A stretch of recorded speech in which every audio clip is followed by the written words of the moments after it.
Day 306 of the Ukrainian War Map, also known as the Russo-Ukrainian War. Juzzy here, and today is another update as I take a simplified and down-to-earth approach to some of the most important happenings on the ground in Ukraine. And as always, I'll start off with those Russian military losses. So as of the 26th of December, so currently sitting at approximately 102,600 there, so an additional 550 in the last 24-hour reporting period. Now that's for the Russian military personnel losses, but I didn't mention the other day there was quite the couple of milestones that were achieved for tank and ACV losses. So tanks hit a whopping 3,000 and ACVs hit a massive 6,000. And bear in mind, these are all visually confirmed eliminations for the tanks and ACVs as well. Which means, in truth, this is a conservative estimate and it could indeed be higher.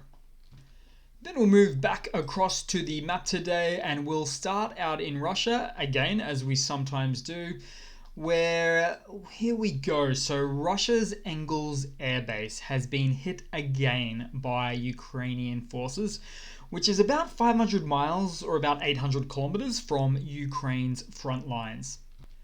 And in fact, you might remember just two and a half weeks ago, it was hit by Ukraine then as well. Now, in particular, the base control center was hit this time as a result of UAV kamikaze drones. And there's some footage from various angles there as well. Now, interestingly, or expectedly, Russia said that their air defenses shot down anything directed at the airfield. But they also then said 3 Russian soldiers were killed as a result of the drone strikes. They said, I believe, due to the debris. Which is, to me, yet another case of classic case of Russia wanting to have its cake, but eat it too. Just the kind of way that they seem to always respond to these types of incidents.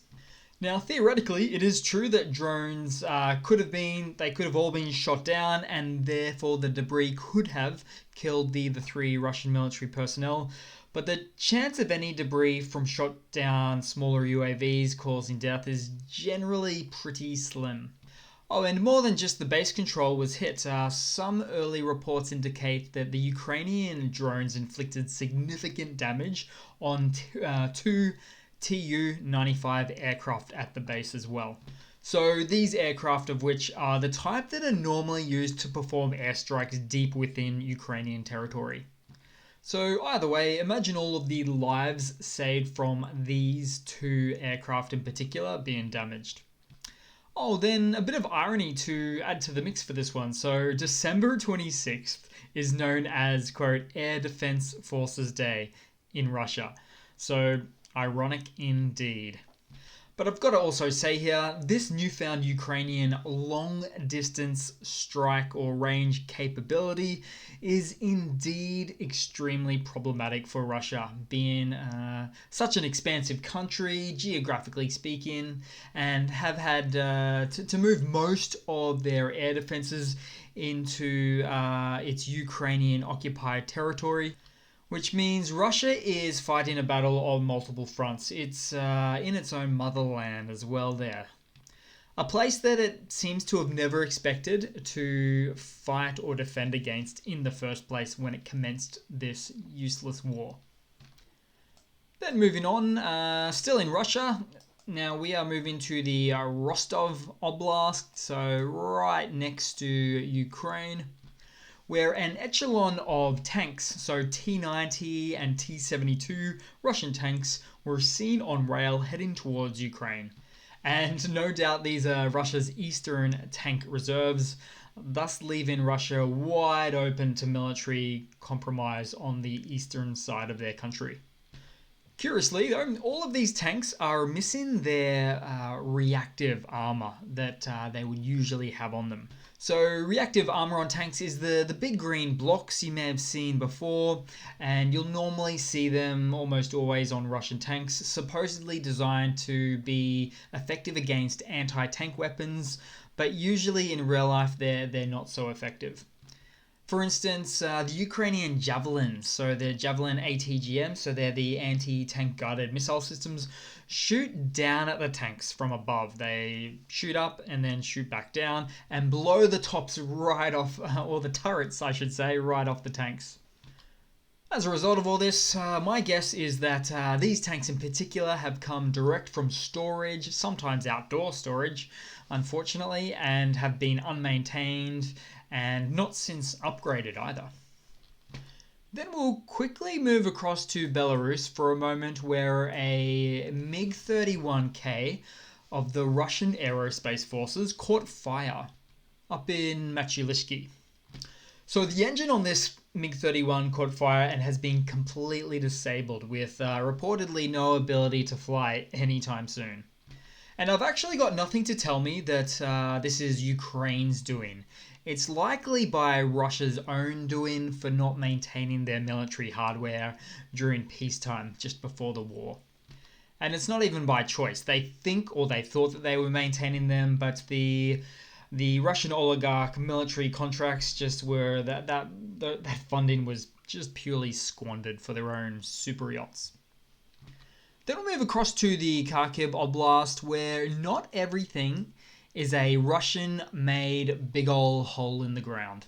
So, like this bridge in Martova that has been fully restored after being previously destroyed by Russian forces. So, always great to see there.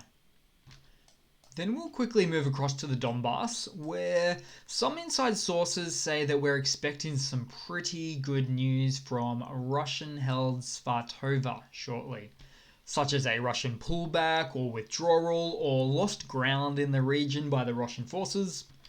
But also we're hearing some good things out of Crimea too. So this is also the Russian-occupied zone there. So a Russian source on Telegram itself stated that Ukrainian forces are directly assaulting the town of Crimea and have made significant gains there. Now, unconfirmed for now on the Ukrainian side, but for instance, even reports from locals, so Ukrainian locals in Crimea, are showing that they're complaining that Russian soldiers have been looting everything in the town that's not been nailed down, which is very commonly a sign of an upcoming Russian withdrawal, so we'll soon see. Then moving a bit further down to the west in this case, so Kramatorsk, where the Russian army conducted 3 missile strikes against the city. So these days, Kramatorsk is outside of Russian artillery range for some months now. Russia just constantly shot its artillery loads at it. But now they have to resort to more expensive, higher tech, long range, more expensive missiles to do the job. Which to me just feels so petty. They've been kicked out of the area or within the range of the city area, and now they're just shooting missiles at it. Then we'll move across down to the Bakhmut region there. Obviously very heavily contested area. The most contested area on all of the front lines right now. So the AFU has been continuing to repel attacks north, center, and south of Bakhmut. In fact, a lot has been happening here in the last few days, just prior to, during, and after Christmas. So for instance, if we zoom in, we'll see now that Russian forces have been pushed out of nearly the entirety of Bakhmut, so the east location that they were holding on to for a little bit there. Now they do continue frontal assaults in this very region here, but continue to take heavy losses in doing so, forcing them to withdraw and or be eliminated all the time. But south of Bakhmut has been a bit tougher, for instance, of Pitny. So it's been really hit or miss in this region for accomplishments for either side in the war. So the Ukrainian forces took all Russian-held ground here in the last few days, Pitny in particular, but then they lost some ground again in the last day or two. Then we'll move across to Zaporizia, where Russian forces continue to build defensive lines with their amazing cope cones strategy. around the strategically important towns of Tokmak and Melitopol too, in fact, even though that's some ways away from the front line. We even have this odd photo of, it's like a cope cone mini fortress. So the Russian forces usually place them on the ground one by one using a series of flatbed trucks, doing so in steady succession. So with this, what? I don't even know. Anyway, defensive actions like these are clearly an act of desperation for Russian forces to actually attempt to hold on to the land they currently hold or occupy. You see, an offensive force wouldn't set up a defensive line. It's embarrassing. I'm just embarrassed for Russia. Then move across to adjacent Kherson again. So there's more explosions being reported in Russian-occupied Kakhovka, where the highest little oinky pig is there, which of course indicates roughly a battalion of a Russian battalion, which should be theoretically 600 to 1,000 Russian soldiers, but sometimes is a lot less than that due to a lot of pressures on Russian manpower. So explosions and precision hits by Ukrainian forces in Kakhovka this keeps happening, just making it untenable for Russian forces to be here. But they really have a short-term memory for staying in the region, so they continue to move new troops into the region there. And in fact, it's precision strikes just like these from the Ukrainian forces that have caused Russian forces to have to withdraw from the North Bank in the first place. So that happened obviously the 1st/2nd week of November. They had to push to the south of the Dnipro River, where they're currently stationed now. But the same process is happening all over again for Russian forces. Are they ready for it this time? I don't think so. Then a little bit further down in the region, according to the Ukrainian General Staff, there was a Russian headquarters that was hit at near Zaporizia. So hiding right there.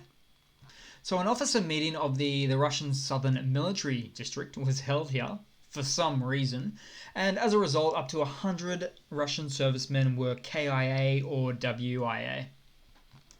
Then also lastly, in terms of some news of sorts for the Kherson region, so nearby Kherson city. So Russian forces were using incendiary munitions again, but just near Kherson city this time. I can't even begin to tell you how illegal this is when used in civilian regions. It's such a war crime by the Geneva Protocol, also known as the Geneva Convention. And munitions like these basically perform a downward blanket of fire in the area. And at least 50 people were wounded from the attack. Not to mention the devastation to homes and various other buildings that it would have been completely obliterated in the area of impact, the zone for this type of a blast. It's actions like these that really give a bad name to Russia, internationally speaking. They're simply being labelled as bad losers a lot of the time now. Then we'll quickly move a little bit down south to the occupied Crimean Peninsula, where there's been some explosions reported in Yevpatoria. So not the first time, it's happened quite a bit actually over the months. It may have been as a result this time of Ukrainian drone strikes and Russian air defenses active in the region, but we can't confirm for sure just yet. Then we'll move across to some news for the day, guys. So I'll just zoom out a bit for us. And Dmitry Medvedev, who is Russia's deputy chairman of the Security Council, he was previously the president and prime minister for a time in Russia in the last 10 years. Today said, quote, to normalize the situation and avoid further escalation, Russia needs security guarantees. Then he also went on to say, quote, if we do not receive them, the tensions will remain indefinitely and the world will continue to teeter on the brink of World War III and nuclear catastrophe. So it's these types of statements and threats and really requests from Russia that really hurt my brain. Because it reminds me of Russia demanding security guarantees again in the past for their naval Black Sea fleet back about 2 months ago, right after Ukraine hit them with their fancy new kamikaze drone boats. So, why would Ukraine give security guarantees for the very thing, for example, ships launching cruise missiles, that causes Ukraine to have no security guarantees in the first place? The Russian logic continues to just hurt my head. And to add to that, honestly, Russia doesn't even know the meaning of guarantees, the word. Because all they do is break treaties such as the Budapest Memorandum in 1994, the Minsk 1 and 2 agreements from after 2014, all of which was to assist ensuring security for Ukraine from Russia. For the last 25 years, these agreements have been in place in their totality.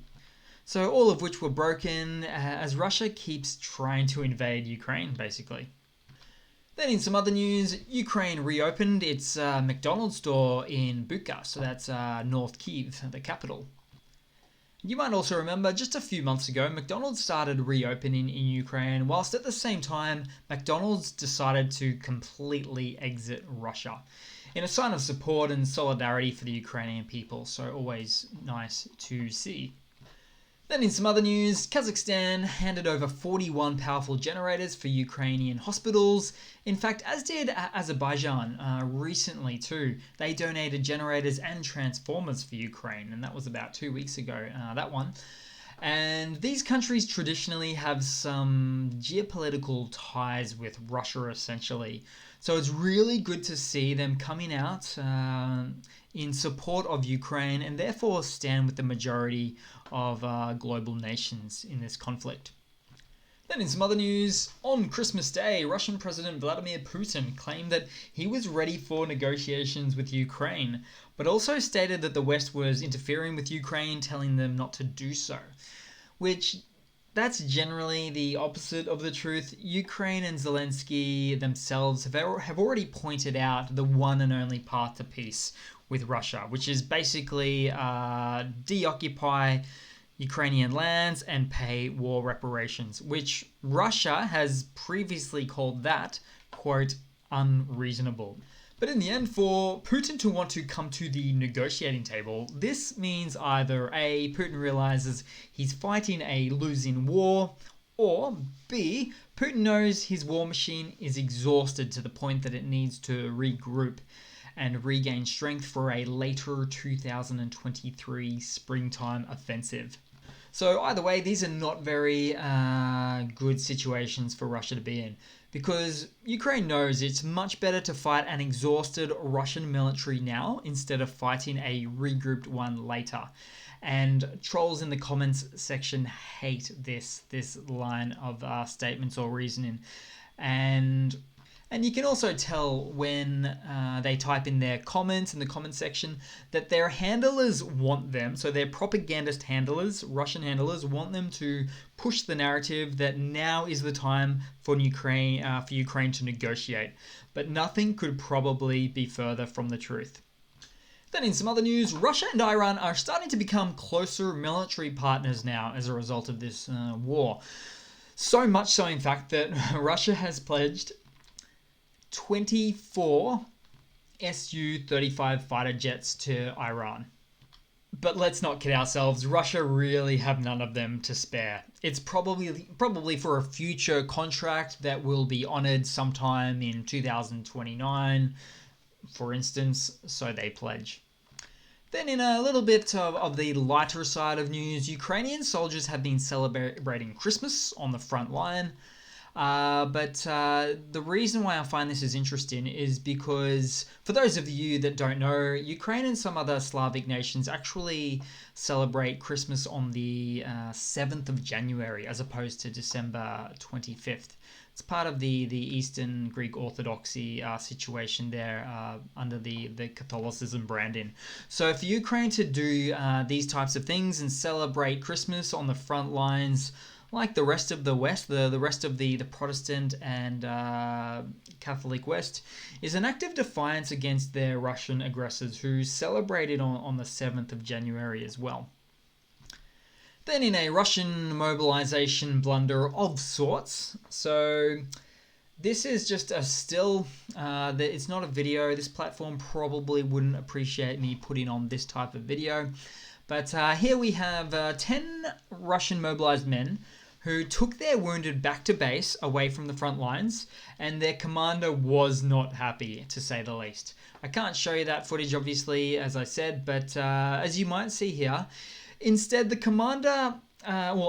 commander writing a report against the soldiers, or even instead of sending them back to the front line, this one commander decides to beat them with what I believe to be a baton of some description. And he wounds them all in the process. He has them all, by the end of the video, aching on the ground with probably bones broken after giving them that flogging. And it's a really crap way to be treated, even within the military. And likely this footage was, in truth, recorded to scare other Russian soldiers that are thinking of leaving their frontline positions. But the big problem with doing that is that it's not going to create any sort of level of high morale for Russian soldiers ever. So later on, when these guys heal and then inevitably get sent back to the front line, they're only going to do the bare minimum at their frontline positions. And I mean that in terms of a commander's perspective and what the commanders see. So the soldiers, Russian soldiers, may physically hold their positions at the front line as much as they can, but their heads and hearts will not be in it anymore. They'll just be purely defensive, trying to, for instance, wait out the war or even surrender to the other side. And really, the same goes for any Russian soldiers that see this footage too. Their spirits will just be low. Then in a quick funny to round it all off with today, guys, so in this next one, well, I'll start out and preface this by saying sometimes you can only keep up the lie for so long. Like with Putin himself, in a televised speech, he accidentally referred to the war in Ukraine as a war, as opposed to the official party line of a, quote, special military operation. In fact, Russians have been convicted for calling it a war. I even heard some of them went to jail too, which therefore, being a prisoner, turned them into a prime candidate to go to war. So the Russian logic here continues to hurt my brain, and I'll do my best here in explaining this. So, as a Russian, if you call it a war, you might actually end up going to the war that you called a war, even though you're not allowed to call it a war. This is Russia. So, thanks for watching, guys. Please leave a comment, subscribe. Sorry I've been away. I'm sure you guys, some of you at least, have been busy too, with all of the Christmas season, holidays, all of that. But yeah, thanks again for all of your support, and I do hope to see all of you guys there in the next one. Cheers.